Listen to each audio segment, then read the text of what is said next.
In today's video, I'm going to teach you how to create a new Google account in just 5 minutes.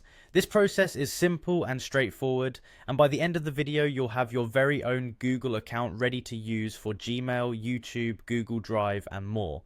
To start, head over to the Google sign-in page. This is the first step in creating your new account, and you can easily find this page by searching for Google sign-in or by following the link provided in the description below.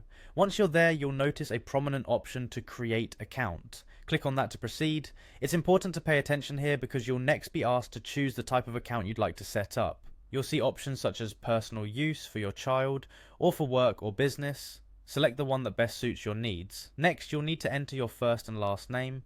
This step personalizes your Google account, so make sure you're using the name you wish to associate with the account.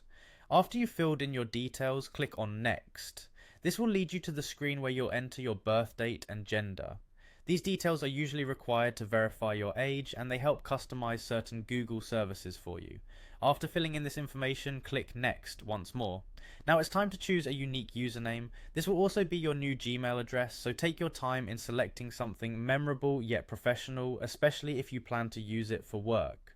After entering your desired username, click Next. If the username is already taken, you might need to try different variations until you find one that's available. With your username selected, the next step is to create a strong password. Aim for a combination of letters, numbers, and symbols to enhance security. Remember, this password will protect all your Google related data, so make it robust and avoid using easily guessed information. Once you have a secure password in mind, enter it twice and click Next. The following step involves verifying your email address. You might receive a code via another email account you own.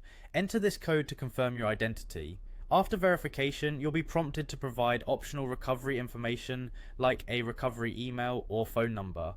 This step is crucial in case you ever need to recover your password, so it's recommended to fill it in. Finally, you'll need to agree to Google's terms and privacy policy. It's wise to have a read over these terms so you're fully aware of how Google will use your information. After agreeing, follow any remaining on-screen instructions and you'll have successfully created your new Google account. And there you have it. In just a few minutes, you've set up your own Google account. Make sure to keep your login credentials safe and enjoy exploring all the services Google has to offer.